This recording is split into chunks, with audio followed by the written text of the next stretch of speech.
Ah, bonjour et bienvenue à tous pour une nouvelle immersion en profondeur. C'est ça une nouvelle exploration ensemble. Exactement. Aujourd'hui, on va parler d'un sujet qui, je pense, vous touche tous si vous êtes des personnes actives. Tout à fait. On va parler de l'impact du sport sur la digestion. Oui. Comment le sport peut affecter la digestion pendant l'effort. Hum, hum. Et surtout, comment éviter les petits désagréments, les gros désagréments qu'on Bon, peut tout à avoir pendant qu'on fait du sport. tout à fait. Alors, pour en parler aujourd'hui, on a décortiqué un article d'Athlé Expliqué D'accord. qui est sorti le 25 mars 2025 Ok. et qui s'appelle Sport et digestion. Comment éviter les troubles gastro-intestinaux en plein effort. Oui, Donc vraiment un sujet central pour tous ceux qui aiment bouger et qui veulent le faire sans avoir de problème. tout à fait, c'est ça. L'idée, c'est vraiment de comprendre ce qui se passe quand on fait du sport, Ouais. au niveau de la digestion, et surtout, comment on peut optimiser tout ça Exactement. pour éviter justement ces troubles. Tout à fait. Alors on va rentrer tout de suite dans le vif du sujet. Allez, on y va. L'article commence par expliquer que pendant l'effort physique, le corps redirige l'énergie et le flux sanguin vers les muscles qui travaillent. Mhm. Mhm.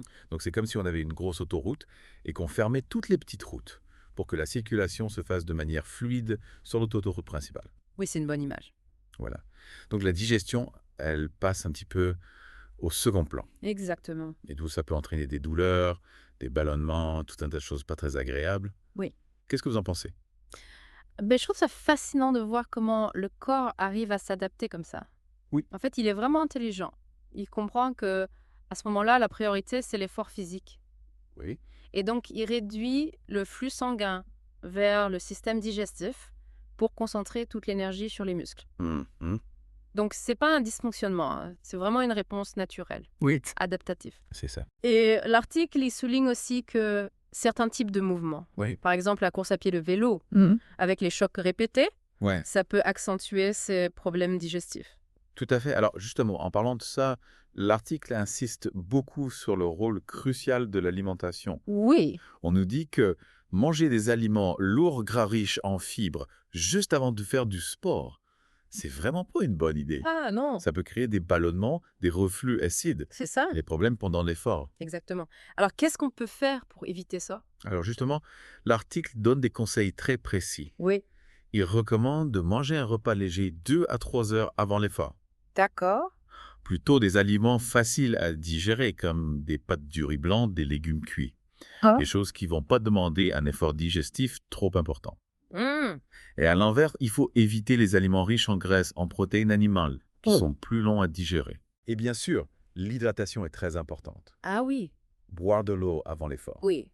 Mais attention, pas de trop grosses quantités, juste avant de commencer, Non. pour éviter d'avoir le ventre lourd. Exactement. Alors, une fois qu'on est en plein effort, est-ce qu'il y a des choses à faire ou à ne pas faire?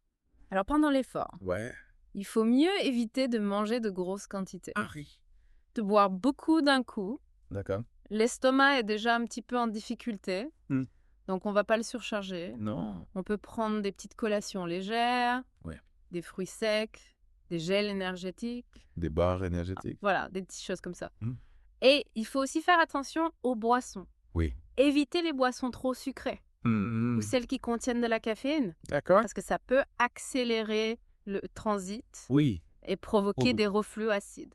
Alors justement, l'article parle aussi de l'importance d'adapter l'intensité de l'effort à ses capacités digestives. Comment on fait ça concrètement? Eh bien, il faut y aller progressivement. Ouais. Surtout si on est sujet aux troubles digestifs. Mhm. On commence par des séances modérées. Oui, On augmente l'intensité petit à petit. d'accord. On habitue son corps à l'effort. Mhm. Et puis, il faut savoir que certaines activités sont plus difficiles pour la digestion. Oui. La course à pied, le vélo, par exemple, Hmm. à cause des chocs répétés. Ouais. Donc, si on a des douleurs, on peut essayer des activités plus douces, Oui. comme la natation, Mhm. où il y a moins d'impact. Donc, en résumé, si on veut éviter les problèmes de digestion pendant le sport, il faut bien préparer son alimentation, Oui. bien s'hydrater, Mm. adapter l'intensité de l'effort, Exactement. et puis écouter son corps. Tout à fait. Si on a mal, on s'arrête, on fait une pause. Ça, L'article conclut en disant que si les problèmes persistent, il existe des solutions médicales. Oui. Et il encourage à consulter les ressources disponibles sur le site Athlé. tout à fait. Donc voilà, plein de conseils pour profiter pleinement de son activité physique. Exactement, c'est ça l'objectif. sans avoir de problème digestif. Profiter du sport sans se sentir mal. Exactement. Et puis, imaginez un peu les performances qu'on pourrait atteindre Ah oui, si on n'avait plus ces problèmes de digestion. carrément. On pourrait aller encore plus loin, Tout à fait. se dépasser encore plus. C'est une belle perspective. Voilà, c'est une petite réflexion pour vous. Oui, Merci beaucoup de nous avoir écoutés. merci à tous. À bientôt pour une nouvelle immersion. À bientôt. Au revoir. Au revoir.